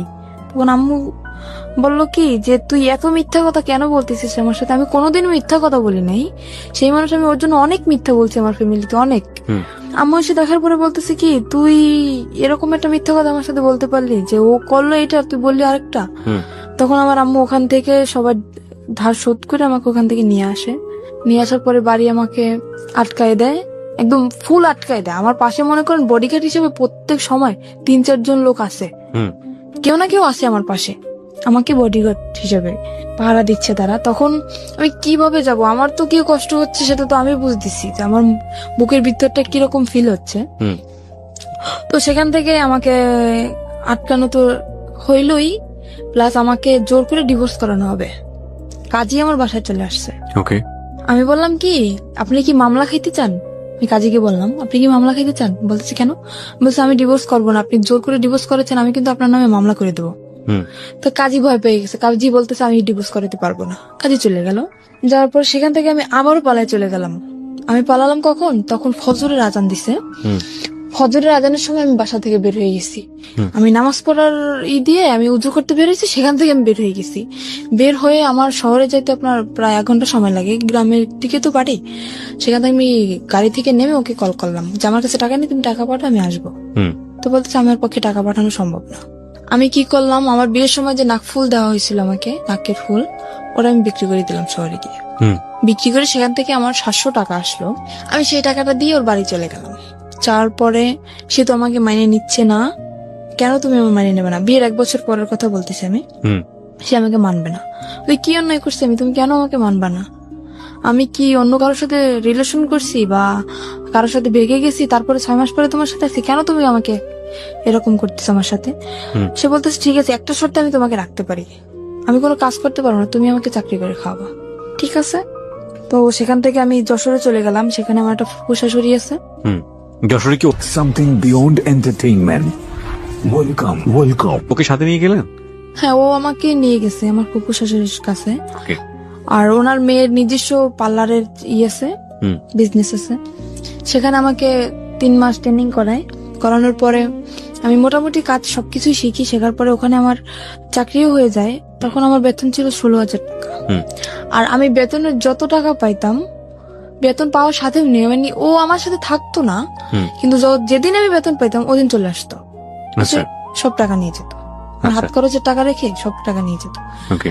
নিয়ে ও বলতো কি যে আমার মানে আমাদের বাড়ি তো এমনি ও বলতেছে যে আমার 2 তলা বিল্ডিং করার ইচ্ছা, তো এই টাকাটা নিয়ে আমি ব্যাংকে রাখতেছি। আসলে কোনো কিছুই করতো না, ও টাকাগুলো শুধু ফাও নষ্ট করতো। আর মেয়েদের সাথে মনে করেন আসার পরে ও ফোন অফ করে রাখ, ফোনের উপরে ফোন হুম। আসতেই থাকতো মেয়েদের ফোন। হুম। তারপরে সেখান থেকে টাকা নিয়ে গেল। 2-3 মাস এরকম চাকরি করার পরে এরকম টাকা নিয়েই যাচ্ছে। আমি বলতেছি কি আমি বাড়ি যাব, তুমি কোথায় টাকা রাখতেছো আমি এটা দেখবো। সে আমাকে বাড়ি নিবে না। তখন একটা মেয়ের সাথে ওর রিলেশন চলতেছে। সেই মেয়েটাই মানে জানতো যে ওর বউ আছে, তারপরে আমার বাড়ি কোথায় সবকিছুই জানতো। তারপরেও মেয়েটা ওর সাথে রিলেশন চলতেছে। হুম। আর সে মেয়েটারও আগে বিয়ে হয়েছিল, যেরকম ও ছিল সেরকম সে মেয়েটা ছিল। হুম। দুজনই একরকম। ওর সাথে রিলেশন ছিল, তারপরে রিলেশন চলতেছে সেটা আমি জানি না। তারপরে একদিন ওই মেয়েটাকে নিয়ে আমি তো অফিসে, হুম আমার ফুপু শ্বশুরের বাসায়ও আসে। আর আমার যে দুপুরের লাঞ্চ, আমার ওই যে বাসায় যে কাজের বুয়া, হুম উনি নিয়ে যেত। আমি বাসায় আসতাম না দুপুরে, Okay. উনি নিয়ে যেত। ওকে তো দুপুরের সময় ও যখন আসে, আমাকে ওই কাজের বুয়া বলে কি যে, আমি ওকে খালা বলে ডাকতাম। হুম। তো বলতেছে, উনি আমাকে একদম মেয়ের মতোই দেখতো। হুম তো বলতেছে, আম্মু তোকে একটা কথা বলবো, তুই কাউকে বলবি না, আর আমার নামটাও বলবি না। আমি বলতে, আচ্ছা ঠিক আছে বলবো না। কি, আমি বুঝতে পারিনি যে এই কথাটা বলবে। হুম আমি ভাবছি হয়তো আমার ফুপু শাশুড়ি একটু মানে রাগী মানুষ, তো অনেক সময় মানে গালাগালি করে, আমি ভাবছি সেরকম কিছুটা বলবে। তুমি বলতেছে, আচ্ছা আপনি বলেন, আমি কাউকে বলবো না। তো বলতেছে কি যে, জামাই এটা মেয়েকে নিয়ে এরকম এরকম বাসায় আসছে, মেয়েটাকে তুই চিনিস? তো আমি ভাবছি হয়তো আমার ননদ হইতে পারে। আমি বলছি দেখতে কেমন? তো উদাহরণ দেওয়ার পরে আমি দেখছি যে না, আমার ননদ তো এরকম না। তখন আমি বললাম কি, আচ্ছা ঠিক আছে আমি বাসায় যেয়ে দেখবো, বাসায় যেহেতু আসছে আমি বাসায় যেয়ে দেখবো। তো বলতেছে, নর্মালি যদি তোর ননদ হইতো তাহলে তো এরকম বসার কথা না। সে মেয়েটা ওর পাশে যে বসতেছে, ওর হাতে হাত রাখতেছে, হেসে হেসে কথা বলতেছে, একসাথে সেলফি তুলতেছে। হুম আমি বলতেছি আচ্ছা আমি বাসায় যেয়ে দেখবো, তুমি বাসায় যাও। তারপরে আমি 5টার সময় ছুটি নিয়ে আমি ওখান থেকে যাই। তারপরে বাসায় যে ওদেরকে আমি পাই না, ওরা ওখান থেকে চলে যায়। হুম চলে যাওয়ার পরে আমি সেদিন তো পাই না। তারপর আমি কান্না করতেছি, তখন আমার মনের ভিতর কিরকম একটা সন্দেহ জাগছে যে হঠাৎ করে আমার সাথে দেখা না করে চলে গেল, কোন মেয়েকে নিয়ে আসলো। হুম আমি খুব কান্নাকাটি করতেছি, আর আমার চোখ একদম ফুলে গেছে কান্না করতে করতে। তখন আমার ফুপু শাশুড়ি বুঝতে পারছে যে হয়তো কিছুটা হয়েছে, আমাকে ডাকলো। ডাকার পর উনি আমাকে পারুল বলে ডাকতো, কারণ ওনার একটা মেয়ে ছিল, ওনার মেয়েটা রোড অ্যাক্সিডেন্টে মারা যায়, সেজন্য আমাকে নিজের মেয়েই মনে করতো। হুম তো ওনার মেয়েটার নাম ছিল পারুল, আমাকে পারুল বলে ডাকতো উনি। হুম। তো বলছে, পারুল তোর কি হয়েছে? আমি বলছি কিছুই হয় নাই। তো বলতেছে, কান্নাকাটি কেন করতেছিস? আমি বলতেছি কি, আপনি সবকিছুই জানেন তাও নাটক কেন করতেছেন? তো বলতেছে, কেন আমি কি করছি, কিসের নাটক করলাম আমি? বললাম, আপনার বাসায় যেটা মেয়েকে নিয়ে আসছিল সে মেয়েটা কে? আমার ফুপু সবকিছু জানে, আর ওই যে জিনিসটা, ওটাই আমার ফুপু শাশুড়ির হাত ছিল। হুম তারপরে প্রথম বুঝতে পারিনি, তারপরে মানে নিজের ভিতর থেকে চিন্তা ভাবনা করে দেখলাম যে সে যেহেতু জানবে না, তাহলে এরকম একটা কাণ্ড কিভাবে ঘটলো? তার বাসায় মেয়েটাকে নিয়ে আসলো। ওর ইচ্ছা ছিল যে আমাকে প্রথমত দেওয়ার ইচ্ছা ছিল না, ওখানে যেখানে আমাকে বিক্রি করা হয়েছে দেওয়ার ইচ্ছা ছিল না। ওর ইচ্ছা ছিল যে মানে ওই মেয়েটাকে ও দেবে ওখানে। তো ওই মেয়েটা রাজি হয় না। মেয়েটা বললো কি, ওকে একটা শর্ত দিল যে আমি যাইতে পারি ওই জায়গায়, তুমি যদি আমাকে বিয়ে করো তাহলে আমি যাবো। তারপরে সেখানে ওই মেয়েটাকে নকল রেজিস্ট্রি করে ও বিয়ে করে। এবার সেখান থেকে ওই মেয়েটাকে নকল রেজিস্ট্রি করে বিয়ে করে। বিয়ে করার পরে আমি যখন জানতে পারি যে ওর সাথে বিয়ে হয়ে গেছে, তখন আমি ওখান থেকে বাড়ি চলে যাই। বাড়ি চলে যাওয়ার পরে দেখতেছি ওরা দুজনই বাড়ি। হুম জিজ্ঞেস করলাম কি ব্যাপারে, মেয়েটা কে? আমাকে সেখান থেকে বাড়ি একদম ঢুকতেই দিল না, মানে রুমের ভিতরে ঢুকতেই দিল না। মেয়েটা তো রুমের ভিতরে, কত জানে যে বউ আছে, বাড়ি মানে আসতেই আপনার পারে। শ্বশুর বাড়ি? হ্যাঁ, আমার শ্বশুর বাড়ি। ও তো কোনো অ্যাকশন নিচ্ছে না, কিন্তু আমি তো পুরো একদম, মনে করেন একটা মেয়ের কখনোই চাইবে না যে তার স্বামীর লাইফে অন্যটা মেয়ে আসুক। আমি তো অনেক রাগারাগি করতেছি, চিল্লাপাল্লা করতেছি। ও সেখান থেকে আমাকে নিয়ে গেল একটা হোটেলে। তারপরে সে হোটেলটা আমার একটা আত্মীয়র। সেই হোটেলে নিয়ে যেয়ে আমাকে বললো, দেখো এরকম এরকম একটা মেয়েকে ওকে আমি বিয়ে করিনি, ওর সাথে আমার নকল রেজিস্ট্রি, ওর সাথে আমার ঘর সংসার করার ইচ্ছা না, ওকে আমি ছেড়ে দেবো। বলি, কেন তুমি এরকম করলা? তুমি তো আমার সাথে এরকম করতে পারবা, কেন করলা? মেয়েটা জীবনটা কেন তুমি নষ্ট করলা? তা বলতেছে, ওর বাবা মার অনেক টাকা পয়সা আছে, তো মানে আমাকে লোভ দেখাচ্ছে, ও টাকার লোভ দেখাচ্ছে। হুম। ওর বাবা মার অনেক টাকা পয়সা আছে, কিছু টাকা পয়সা নিয়ে আমি ওকে ছেড়ে দেবো। আমি বলছি এটা কখনোই হবে না। আমি একটা যেরকম আমার মনে যেরকম কষ্ট হয়, আমার স্বামীর জীবনে অন্য কেউ আসলে ঠিক ওরও সেরকম কষ্ট, আমি এটা মানবো না। তারপরে সেখানে ওই মেয়ের যে নানি, ওই মেয়েটার নানি কল করছে ফোনে। আমি ফোনটা রিসিভ করি। আমি বললাম কি, মেয়ে যে বিয়ে দিছেন জানেন যে ছেলে কি করে? বলতেছে, হ্যাঁ জানি। ছেলে কি করে? বলতেছে, ছেলে তো রোলার মেশিন চালায়। বলতেছে, সম্পূর্ণ ভুল, ও কোনো কাজ করে না। বলতেছে, তুমি কি বলতেছো? আমি বলতেছি, আমি ওর বউ। বউ মানি? কিন্তু বউ মানে আপনি জানেন না যে ওর আগে আরো একটা বউ আছে? তো বলছে না তো। ও তো বলছে যে আমি আগে বিয়ে করছিলাম, তার সাথে ডিভোর্স হয়ে গেছে। যে ডিভোর্স হয়ে গেছে, তাহলে ও আমার সাথে কেন এখন? তারপরে বললো কি, আচ্ছা এই করছে, আমরা থানায় মামলা করব, তুমি থানায় আসো। আমি বলতেছি, মামলা করার দরকার হলে আপনারা করেন, ভুল আপনারা করছেন, মামলাটা আপনারাই করবেন, আমি করবো না। হুম আপনারা কি করবেন আপনারা নিজেরা ডিসিশন নেন, এর ব্যাপারে আমি কিছু বলবো না আপনাদের। তো ওরা, আমি তো সেখান থেকে, আমাকে বললো কি, তুমি যেখানে আছো সেখানে যাও, ও মেয়েটাকে আমি কিছুদিনের ভিতরে ছেড়ে দিয়ে আমি তোমার কাছে আসতেছি। আপনি তখন যশোরে? আমি তখন যশোরে না, তখন আমাকে খুলনা একটা হোটেলে নিয়ে যায়। খুলনায়, যশোর খুলনা তো পাশাপাশি জেলা। কত এই কথাগুলো হচ্ছে কোথায়? খুলনায় বসে? হ্যাঁ, খুলনায় বসে একটা হোটেলের ভিতরে হচ্ছে। তো আপনাকে যেতে বলছে কোথায়? যেতে বলছে আমার যেখানে চাকরি করি ওখানে আমাকে। সেটা তো যশোরে? হ্যাঁ, যশোরে। ওকে। ওখান থেকে আমি যশোরে চলে যাই। চলে যাওয়ার পরে মানে যেটা বললাম আমি বিশ্বাস করলাম আবারও। ওখান থেকে যশোরে চলে যাই। যাওয়ার পরে ও মেয়েটাকে নিয়ে আবার ওই বাসায় আসে। ওই বাসা বলতে? আমার ওই যে ফুপুর বাসায় আবার আসে। আপনার আপন ফুপু? না, ফুপুর শাশুড়ি। ফুপুর শাশুড়ি, ওকে। ওনার বাসায় আবারও আসে। আসার পরে আমি সেদিন যখন আমি খবর পাই, ওই খালা আমাকে কল করে, যখন আমি খবর পাই আমি সাথে সাথে অফিস থেকে বেরোয় চলে আসি। আমি আমার ম্যাডামকেও বলি না যে আমি যাচ্ছি, সেখান থেকে আমি সাথে সাথে বেরিয়ে চলে আসি। আসার পরে ও আমার আসার আধা ঘন্টা আগে বের হয়ে গেছে। যাওয়ার পরে আমি কল করছি ওকে, কি ব্যাপার, তুমি নাকি আজকে আসছিলে, তুমি চলে গেছো কেন? তো বলতেছে আমি কালকে আসবো। তো পরের দিন আসলো। আসার পরে রাত্রবেলা আমি ওর সাথে কথা বলতেছি না, কিছু না, ঝগড়া লাগাই দিতেছি। তো তখন ও রাগ করে চলে যাবে, থাকবে না। বলতেছে তোমার এই মেজাজ দেখার জন্য আমি আসিনি। এখানে আমার তো রাগ করাটা স্বাভাবিক, যেখানে আমার স্বামীর সাথে আমার থাকার কথা। আমি চাকরি করতেছি এক জায়গায়, আমার স্বামী আর এক জায়গায় থাকতেছে, তার সাথে অন্য একটা মেয়ে। বুঝতেছি না, মানে আমার অ্যাকশন নেওয়ার কথা, সে জায়গায় উল্টো আমার সাথে রাগ দেখাইতেছে। আমি এখানে থাকবো না, আমি চলে যাবো। তুমি যাও। আমি রাগের মাথায় বলতেছি তুমি যাও। তো আমার ফুপু শাশুড়ি তাকে ধরে রাখার পরে রাত্রবেলা ওর সাথে আমার কথা চলতেছে যে কেন তুমি এরকম আমার সাথে করলা, এরকম মেয়েটাকে নিয়ে তুমি ঠিকই সংসার করছো, তুমি যেহেতু তাকে রাখবা না তাহলে তাকে তুমি বাড়ি নিয়ে গেলা কেন? আমার বাড়ি জায়গা হচ্ছে না, আর তুমি তারে নিয়ে বাড়ি রাখতেছো, কিভাবে রাখতেছো? তো তখনও করলো কি, ওর মা ফোন দিল, ওই মেয়েটার মা ফোন দিল। ফোন দেওয়ার পরে আমি ফোনটা যে রিসিভ করতে গেছি, ফোনটা আমাকে দিচ্ছে না। আমি জোর করে হাত থেকে ওর ফোনটা নিয়ে গেছি। নেওয়ার পরে আমাকে মার শুরু করে দিচ্ছে। মারার পরে ও আমার মাথায় মারে একটা দিয়ে, আপনার ওই যে স্ট্রে থাকে না, সিগারেট খাওয়ার পরে যেটা ফালানো হয়, হ্যাঁ স্ট্রে, ওটা দিয়ে আমার মাথার মধ্যে মারে। মারার পরে আমি ওখানে অজ্ঞান হয়ে পড়ে যাই। তারপরে আমার মাথা দিয়ে প্রায় রক্ত বের হয়ে যায়, মানে অল্প কিছু ফেটে যায়। আমি ওখানে সেন্সার হয়ে যাই। প্রায় ঘন্টাখানিক পরে আমার সেন্স আসার পর দেখতেছি ওই মেয়েটার সাথে ও কথা বলতেছে ফোনে। তখনও ও কথা বলতেছে যে আমার ওয়াইফ এদিকে অজ্ঞান, সেদিকে ওর কোনো খেয়াল নেই, ও সেই মেয়েটার সাথে কথা বলতেছে। আমি তখন ওকে দরজা খুলে দিলাম, দারোয়ানকে ডাকলাম। ডাকার পরে আমি বললাম তুমি এখন বের হয়ে যাও।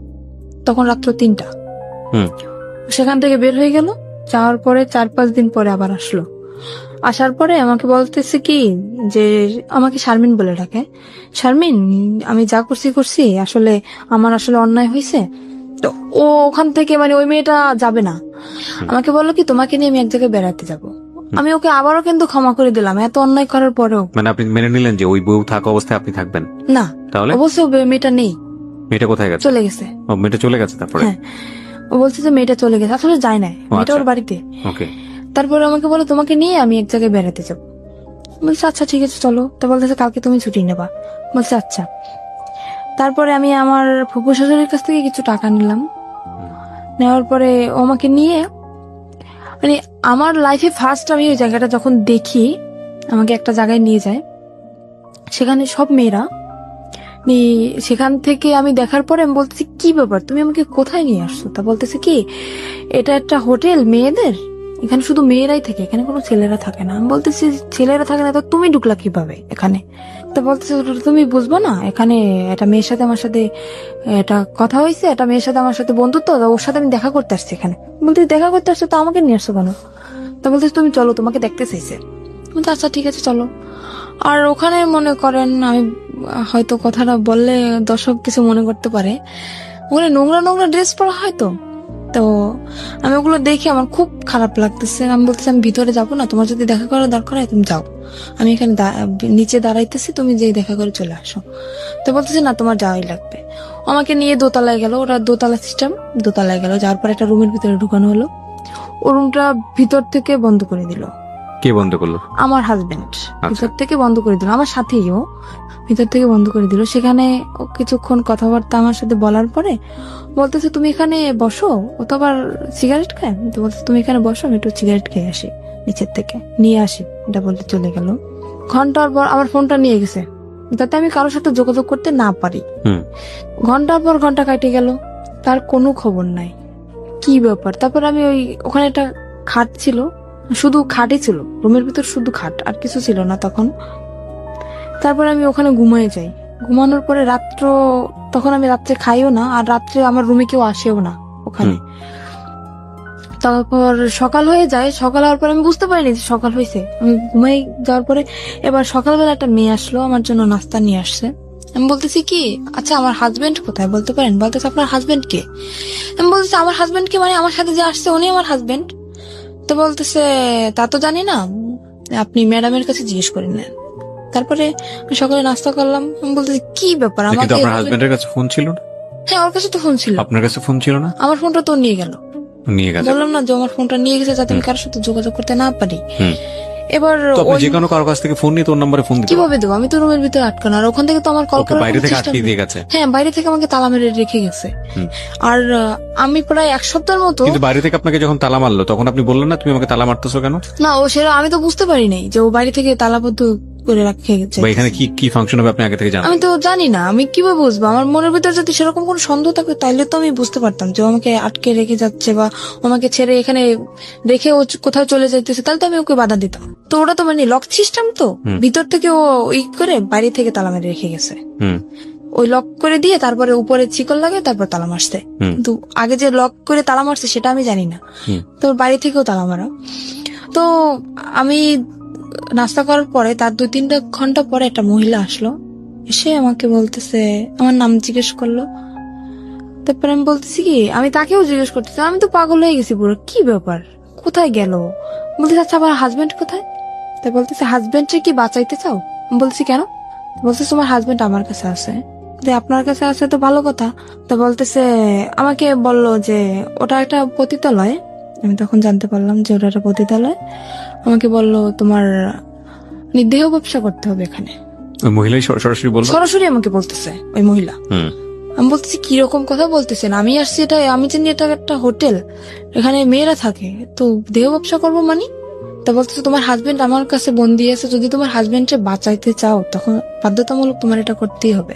তারপরে উনি এটা ছুরি বের করলো না ব্যাগ থেকে আমার সামনে। হুম।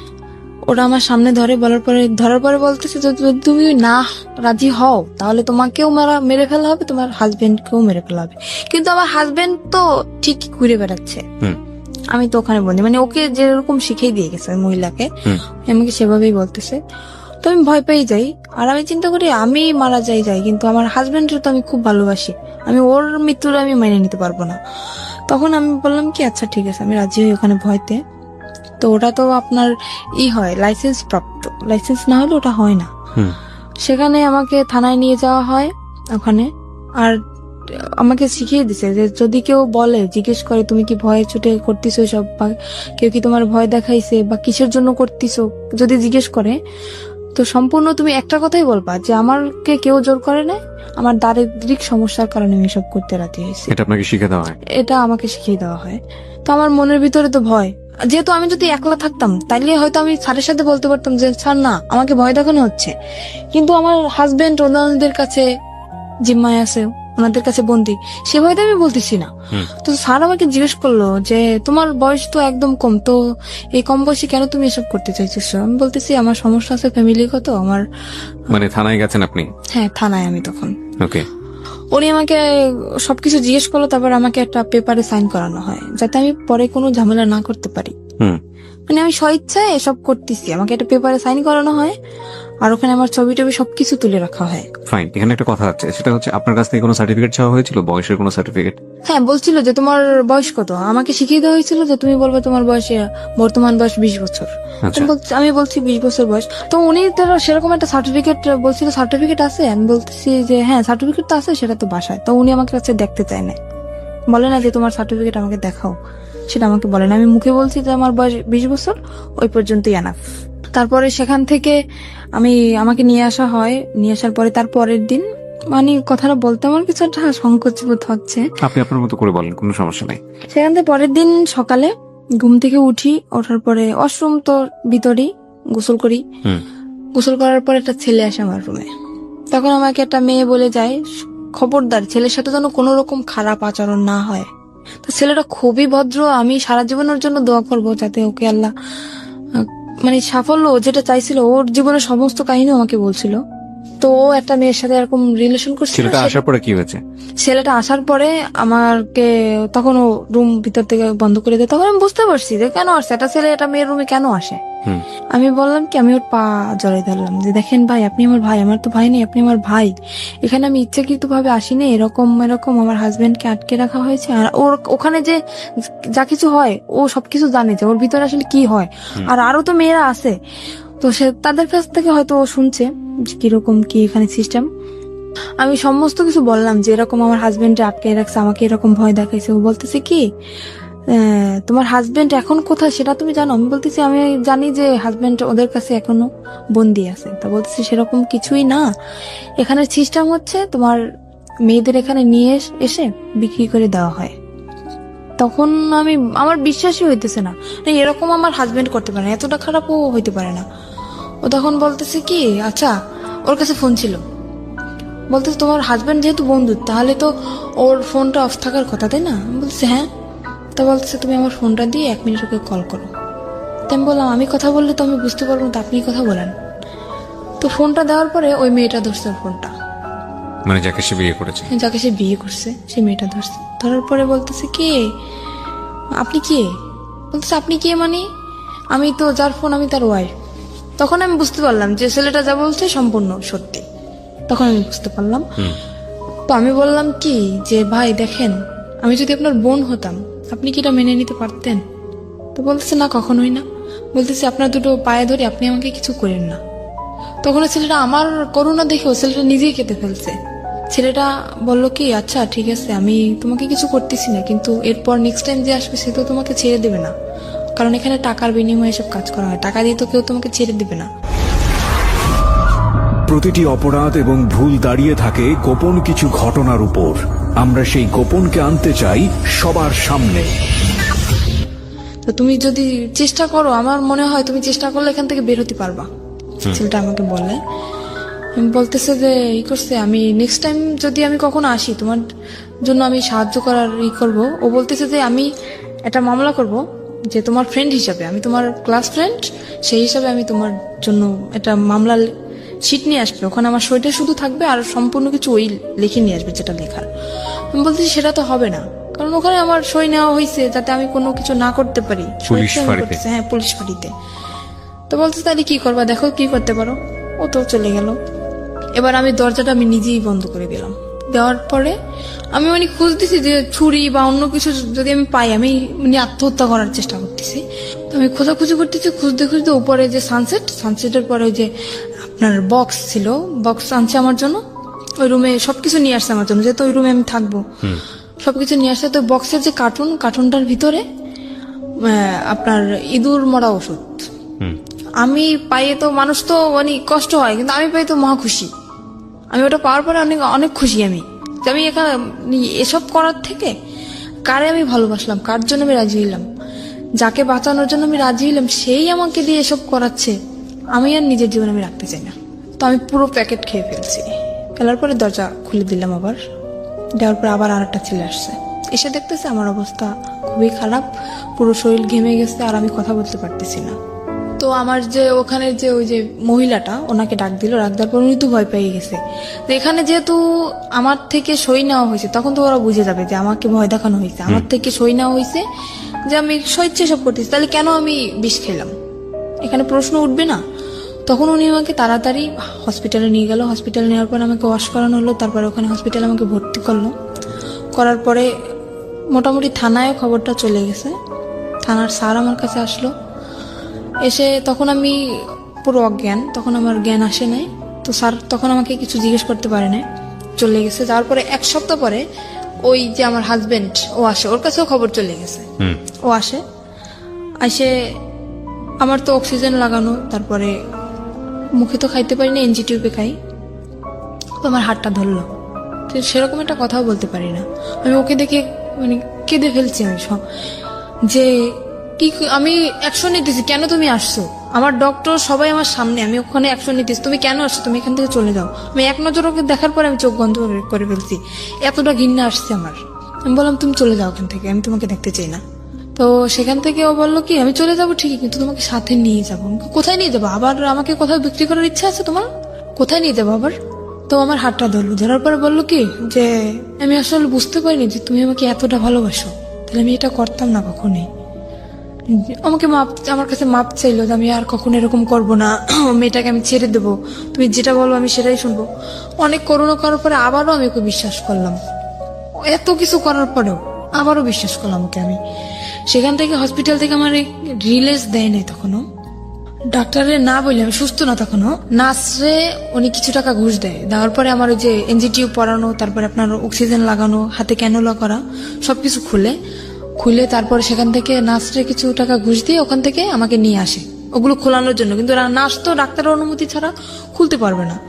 উনি টাকা পাওয়ার পরে উনি খুলে দিল ওগুলো। নার্স ওগুলো খুলে দেওয়ার পরে আমি তখন হাঁটতেও পারি না ঠিক মতন, এতটাই ক্লান্ত আমি। আমাকে নিয়ে তখন সে ঢাকা, আমার একটা ফুপু আছে সেখানে আমাকে নিয়ে আসে, আমার আপন ফুপু, সেখানে আমাকে নিয়ে আসে। আর বাড়ি তো গেলে তো যদি এই সমস্ত কথা শোনে তাইলে তো মনে করেন ওরে তো মারবে, সাথে আমিও মার খাবো, যে এত কিছু তাও তারপরও কেন আমি মানিয়ে নিলাম।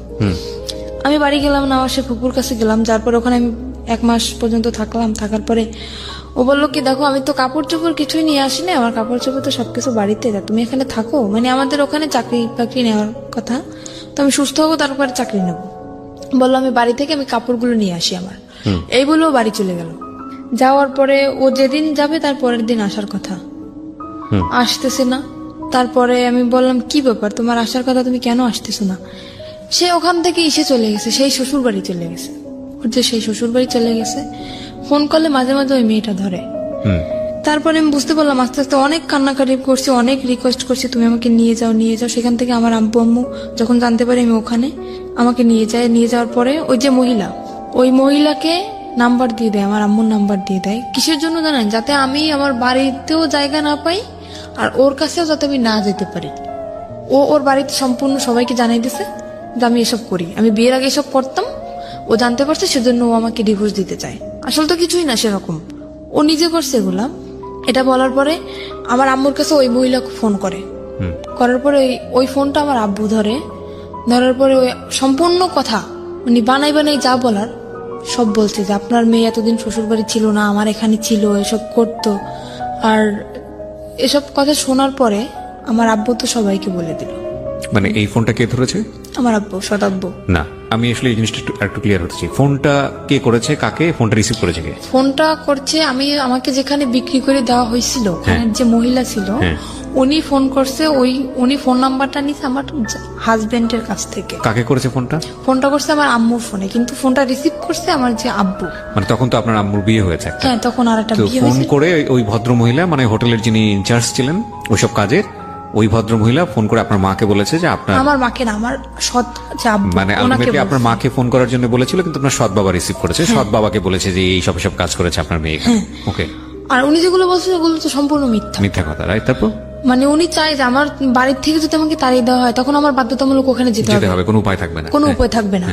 তখন আমার আব্বু ওটা শোনার পরে, আমি ওনাকে আব্বু বলেই ডাকতাম, ওটা শোনার পরে সে আমাকে মানে একদম ক্লিয়ারলি বলতেছে তুমি বাড়ি থেকে বের হয়ে যাও। ফ্যামিলির সবাইকে জানাই দিল। এবার আমি কি করব, আমার মাথায় আসমান ভেঙে পড়ছে। এরকম একটা জিনিস আমার লাইফে ঘটলো, কোথায় আমার ফ্যামিলি আমাকে সাপোর্ট করবে, অন্য মানুষের একটা মিথ্যা কথা শুনে আমার সাথে এরকম করলো। আমি বাড়ি থেকে বের হয়ে চলে আসলাম। মাও বললো বাড়ি থেকে বের হয়ে যেতে? আম্মুর তো কিছু করার নেই, ফ্যামিলির থেকে যেহেতু সবাই এরকম বলতেছে। কিছুই বললো না মা? আম্মু তো কান্নাকাটি করতেছে, আম্মু তো আমাকে আসতে দেবে না। তখন সে আব্বু বলতেছে তুমি যদি তোমার মেয়েকে না আসো আমি তোমাকে ডিভোর্স দিয়ে দেবো। তা আম্মুকে আমি বললাম আম্মু এতদিন তো দূরে ছিলাম, থাকছিল না আমার ছাড়া, তো এতদিন যেরকম ফোনে কথা বলছি এখনো সেরকম ঠিক সেরকম তোমার সাথে আমার ফোনেই কথা হবে, আমি এখানে থাকবো না। কারণ আমি যদি এখানে থাকি এই ব্যাপারটা গোটা এলাকায় জানাজানি হয়ে যাবে, আমি এটা চাই না। বাড়ি থেকে বের হয়ে চলে আসলাম। বাড়ি থেকে বের হয়ে চলে আসে আমার যে ওই ফুপুর কাছে ছিলাম ঢাকায়, ওখানে আবার আসলাম। আসার পরে ওনার কাছে 15 দিন থাকার পরে ওখানে কোনো চাকরি বাকরি হইতেছে না, কারণ যেহেতু বাড়ি থেকে একদম বের হয়ে চলে আসছি, বাড়ি তো আর যাবো না, চাকরি বাকরি কিছু তো একটা করা লাগবে। ওখানে কোনো চাকরির ম্যানেজ হইতেছে না। তখন আমার আম্মু কথা বললো, আমার যে আন্টি এখন বর্তমানে ঢাকায় আছে ওনার সাথে আমার আম্মু কথা বললো যে দেখ, আমি আম্মুকে সবই বলছি যে আম্মু যেটা তোমরা শুনছো সেটা সম্পূর্ণ মিথ্যা, তুমি আমার কাছ থেকে শোনো। আম্মু শোনার পরে আর আম্মু আমাকে অনেক বিশ্বাস করে, আর আমি আম্মুর সাথে কখনোই মিথ্যা কথা বলি না। ওই যে ওই বিয়ে হওয়ার পরে যেটা বলছি, কিন্তু এখন আর বলি না। তাও তো বলছে হাজবেন্ডের জন্য। আম্মুকে বলার পর আম্মু বলছে আচ্ছা ঠিক আছে আমি দেখতেছি। তো আম্মু সেখান থেকে আমার আন্টির সাথে কথা বলে, আন্টির সাথে কথা বলার পরে আন্টি বললো ঠিক আছে আমার কাছে আসো। ঈদের 3 মাস আগে বলতেছে ঠিক আছে আমার কাছে আসো তুমি। আসলাম, সেখানে আসার পরে ট্রেনিং করলাম। ওই যে আপনার এখন যে নার্সিং ট্রেনিং জবটা করতেছি নার্সিং এ, সেখানে ট্রেনিং করলাম, করার পরে তারপরে আবার অসুস্থ হয়ে গেলাম। সেখানে অসুস্থ হওয়ার পরে প্রায় 2.5 মাস যাবত বসা, তারপরে কোনো চাকরি বাকরি হইতেছে না। আমার আপন ফুপুর বাসায় চলে আসলাম। সেখান থেকে আমার আম্মু কথা বলে আমার আন্টির সাথে, সেখানে 15 দিনের মতো থাকলাম। আমার আম্মু কথা বলে আমার আন্টির সাথে যে এরকম ওর সমস্যা, ওর জন্য একটা চাকরি দেখতো না। তো আন্টি বললো ঠিক আছে ওকে আমার কাছে পাঠিয়ে দাও। তো আমার সে আন্টি তো থাকে নারায়ণগঞ্জে, ওই যে ফুপু তাকে আমি আন্টি বলেই ডাকি। সেখান থেকে আমি আমার আপন যে খালা তার কাছে চলে আসলাম। আসার পরে সেখানে একটা এই যে এখন যে চাকরিটা করতেছি সেখানে ট্রেনিং করি। ট্রেনিং করার পরে আমি হঠাৎ অসুস্থ হয়ে যাই। অসুস্থ হওয়ার পরে 2.5 মাস বসার পরে আমি ওকে একদিন কল দিই আমার আন্টির ফোন দিয়ে। ওকে, মানে আপনার হাজবেন্ড? আমার হাজবেন্ডকে কল দেওয়ার পরে ও শুনলো যে আমি ঢাকায় আছি। তারপর আমি আবারও কেঁদে ফেলছি, ওর সাথে ফোনে কেঁদে ফেলছি। তো তখন আমাকে বলতেছে কি ওই মেয়েটা এখন নেই, তুমি কি এখন আসবা? আমাকে আবারও যেতে বলতেছে যে তুমি কি আমার সাথে সিনেমা করতেছো? বলতেছে কেন? যে তুমি দীর্ঘ 6টা মাস যাবত তুমি আমার সাথে কোনো যোগাযোগ রাখো নাই। ও যে চলে গেছো তারপরে কত কান্নাকাটি আমি করছি, তুমি আমাকে তো নিয়ে যাওই নাই, আর তুমি নিজেও আসো নাই। এখন আমাকে যেতে বলতেছো, তুমি কি আমার আবার জীবনটা নষ্ট করতে চাও? তারপরে মাঝে হয়েছে কি আমি একটা দেখাই, কবিরাজ দেখাই, উনি আমাকে একটা মান্দুলি দেওয়ার পরে সেখান থেকে আমি একটু ওকে কিছুটা বলতে পারছি। এখন আমি বললাম কি আমি তোমাকে ভুলে যেতে চাই, আমি চাই না যে যে জিনিসটা আমার জীবন থেকে চলে গেছে, যে অতীতটা চলে গেছে, সে অতীতটা আবার আমার জীবনে ফিরে আসুক, আমি চাই না। তোমার যদি মনে চায় আমার সাথে যদি বোঝো যে না শারমিন সত্যি আমাকে ভালোবাসতো, যদি আমার সাথে কথা বলতে মন চায় মাঝে মাঝে তুমি শুধু আমার সাথে একটু কথা বলো, আমার একটাই রিকোয়েস্ট, আমি তোমার কাছে আর যাইতে চাই না। তো এখনো মাঝে মাঝে ও আমাকে কল করে বলে যে তুমি আসো। তো তারপরে সেখান থেকে কথা হওয়ার পরে আরেকদিন আমি আবার ওকে কল করছি। কল করার পরে ওর যে বউ ধরছে, সেখান থেকে কত মিথ্যে কথা ও বলতেছে আমার সাথে এখনো পর্যন্ত। আবার ওর বউ ধরার পর আমার সাথে কথা বলে। মোটামুটি মেয়েটা খুব ভদ্র, আমাকে আপু বলে ডাকে। সে আমাকে বললো যে আপু আপনি যদি আসতে চান আপনি আসতে পারেন, আপনার সম্পূর্ণ কাহিনী আমি শুনছি বাড়িতে আসার পরে, আপনি যদি এখন আসতে চান তা আসতে পারেন। আমি বললাম কি না আমি আসবো না, যেহেতু তুমি একটা মেয়ে অনেক মনে আশা নিয়েই বিয়েটা করছো, তো ওর সাথে সংসারটা করার চেষ্টা করো। ওকে আমি বুঝে সুঝে বললাম যে এরকম চলো, কি পছন্দ করে কি পছন্দ করে না সবকিছু আমি ওকে শিখিয়ে দিলাম। দেওয়ার পরে তারপর আমাকে বলতেছে তুমি আসো। ও মেয়েটাও বলতেছে ও বলতেছে, কিন্তু কিসের আশায় বলতেছে সেটা আমি জানি না, মানে হয়তো মনের ভিতর অন্য কিছু। মানে এটা হচ্ছে আপনার এখনকার আমার অবস্থা? ধারণা এখনকার অবস্থা এটা হচ্ছে আপনার? হ্যাঁ। বর্তমানে আপনি কি করেন? বর্তমানে এখন আমি একটা জব করতেছি, নার্সিং জব। নার্সিং বলতে এটা কি ধরনের নার্সিং? মানে হোম সার্ভিস? হ্যাঁ, এটা হোম সার্ভিস। আচ্ছা, তো সেটা হচ্ছে বিভিন্ন পেশেন্ট যাদেরকে বাসায় সেবা দিতে হয়, কোন একটা কোম্পানির আন্ডারে থেকে আপনি এই কাজটা করছেন, সার্ভিস দিচ্ছেন, তাই কি? হ্যাঁ। ওকে। তো এখন আমি আরেকটা কথা জানাতে চাই যে আমার জীবনে যে ঘটনাটা ঘটছে, এরকম ঘটনা হয়তো কোনো মেয়ের জীবনে ঘটে নাই, আর যদি ঘটেও থাকে তাও খুব কম। না, এর চেয়েও ভয়াবহ ঘটনা ঘটে। আপনি জীবন গল্প শোনেন প্রতিনিয়ত? অবশ্যই শুনি। এর আপনি থেকে ভয়াবহ ঘটনা বলতে কি ঘটতে পারে? না, এর চেয়েও ভয়াবহ ভয়ঙ্করতম ঘটনা ঘটে, সেদিকে আমরা নাই বাজাই। কিন্তু আপনার জীবনে যেটা ঘটেছে সেটাই আপনার কাছে ভয়ঙ্কর, আমার জীবনে যেটা ঘটে সেটা আমার কাছে ভয়ঙ্কর। হ্যাঁ। মানুষের ঘটনা মূল্যায়ন না কিন্তু করে এটা তো আমার আপনি কাছে- আমাকে এটা বলেন, আপনার জীবনে আপনার হাজবেন্ড যেহেতু প্রথম মানুষ, সুতরাং বাছ বিচার করার কোনো সুযোগই আপনার জীবনে আসেনি। আপনি আরো যখন পরিণত বয়সে যাবেন, আরো যখন বিভিন্ন রকমের এক্সপিরিয়েন্স আপনার হবে, তখন আপনি বুঝতে পারবেন যে এই সময়টা আপনার জন্য কতটা ভুল ছিল, কতটা রিস্কি ছিল, কতটা বোকামি ছিল, যেটা আপনি এই বয়সে বসে সেটা বুঝতে পারবেন না। কিন্তু আমার একটু জানতে ইচ্ছে করছে, শুধু একটু না, খুবই জানতে ইচ্ছে করছে যে আপনি গল্পটা কেন আজকে রেডিওতে লাখ লাখ মানুষের সামনে বললেন, ইউটিউবে আপনার এই গল্পটা যাচ্ছে খুব ছোট করে, লাখ লাখ মানুষ আপনাকে দেখছে, আপনি স্বেচ্ছায় নিজেকে দেখার অনুমতি দিয়েছেন, তো এগুলো আপনি কেন বলতে গেলেন? এটা আমি বললাম যে একটা ছেলে কতটা নিচে নামলে এরকম একটা জঘন্য কাজ করতে পারে সেটা জানানোর জন্য, যে একটা ছেলে কেন এরকম করে, একটা মেয়ের সাথে কেন করে, তার অন্যায় কি। একটা মেয়ে একটা ছেলেকে বিয়ে করে সংসার করার জন্য, শুধু কি এটাই? শুধু এটাই? কিন্তু আমি তো অনেক কিছু দেখতে পাচ্ছি গল্পের মধ্যে, যে একটা মেয়ে কতটা বোকা হলে এতবার ভুল করার পরও একটা ছেলেকে, মানে এটা তো বোকামি না, এটা তো ভালোবাসা। এটা ভালোবাসা না, এটা বোকামি। আমি মনে করি এটা ভালোবাসা। এটা ভয়ঙ্করতম বোকামি। এর মাঝখানেও অনেক কিছু ঘটছে যেটা আমি বলতে চাই না। What ever the situation is, আপনি শেষ পর্যন্ত ছেলেটাকে লাভ করেন, আপনি স্টিল তাকে লাভ করেন। এটা আপনি অস্বীকার করতে পারবেন? মোটেই না। আর আমি যতদিন পর্যন্ত বাঁচবো ততদিনও আমার মনের ভিতর থাকবে। এটা ডাহা মিথ্যা কথা। মোটেই না। আপনি আমার কথাগুলো একটু মনোযোগ দিয়ে শোনেন, তাহলে আপনি বুঝতে পারবেন যেটা আপনি এখন বিশ্বাস করতে পারবেন না, but that will eventually true after the age. সেটা আপনার জীবনে সত্য। আমরা যখন কাউকে লাভ করি, হ্যাঁ আমি সরি যে আমি আপনাকে কষ্ট দিচ্ছি, কিন্তু এটাই No. সত্য। আমরা যখন কাউকে লাভ করি বা কাউকে যখন ভালোবেসে ফেলি, তখন ওই মানুষটা ছাড়া আমাদের জীবন চলবে না, এটাই আমরা মনে করি। হ্যাঁ। বাট এটা যে চরমতম মিথ্যা কথা এবং এটা যে আসলে সত্য না। না, এটা আমি এখন মনে করতেছি, জীবনটা কারোর জন্য কখনো থেমে থাকে না। আপনি যে বললেন না যে একটু আগে যে আপনি না, তাকে ভালোবাসাটা ভয়ঙ্কর- আমার মনের ভিতরে থাকবে, আমি সেটা বলছি। থাকবে না আপনার ভালোবাসা? অবশ্যই থাকবে। ডেফিনেটলি থাকবে না। কিভাবে থাকবে না বল? এবং এটার অ্যান্সার আপনি এখন আমাকে মনে করে নেন যে আমি যেটা বলছি সেটা মিথ্যা কথাই, কথা আপনি এটাই মনে করবেন।